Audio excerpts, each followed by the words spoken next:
Si sono svolte stamani le celebrazioni provinciali del 25 aprile a Racalmuto.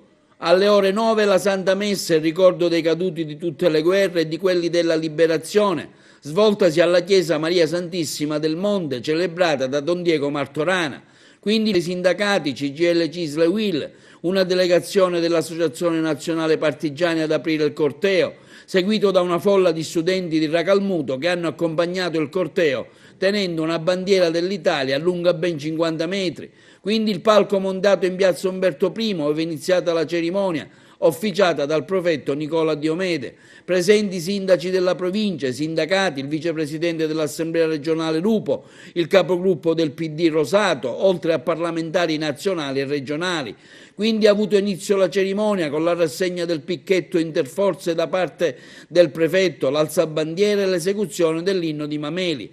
Quindi la deposizione della colonna di alloro al monumento dei caduti. Durante la cerimonia diverse poesie in tema letti dagli studenti dell'Istituto Sciascia di Racalmuto, presenti anche quelli dell'Istituto Fermi, e la consegna di alcune copie della Costituzione italiana in formato elettronico a diversi di loro e a una famiglia di immigrati integratesi da tempo nel paese di Sciascia.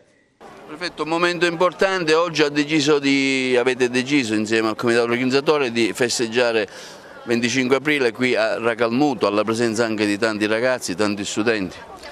Allora, direi che c'è un'aria di festa, soprattutto la presenza dei ragazzi, credo che sia la migliore testimonianza della felicità di questa scelta.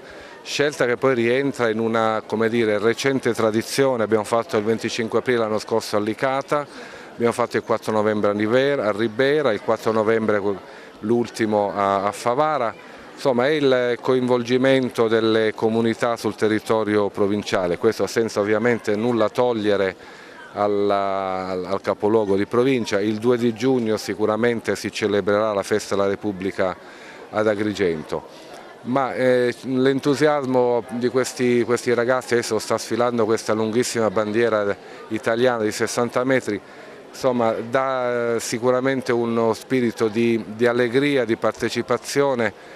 E devo ringraziare il sindaco di Racalmuto, le autorità scolastiche di Racalmuto che hanno collaborato a tutta questa bellissima iniziativa.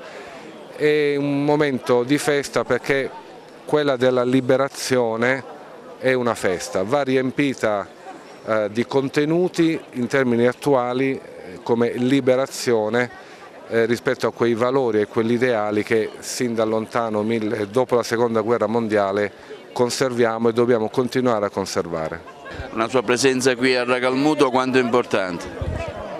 È importante per me essere qui a Racalmuto per celebrare la liberazione, 25 aprile, che testimonia valori importanti di libertà, di democrazia, una data che ricorda ovviamente la liberazione dalla dittatura fascista, anche dall'occupazione dei nazisti. È un giorno in cui celebrare questi valori e guardare avanti per vedere come declinarli e praticarli nella vita di tutti i giorni e in particolare all'interno delle istituzioni che devono sempre favorire ogni tipo di intervento, ogni legge che possa davvero valorizzare i valori della democrazia e della libertà. È il momento della memoria anche a Racalmuto. Racalmuto è terra di partigiani, ve ne sono diversi che sono caduti, tra cui importanti come Luigi Scimè e Luigi Pensillo, ma anche tanti altri che hanno combattuto. Qui c'è una coscienza antifascista e c'è anche una coscienza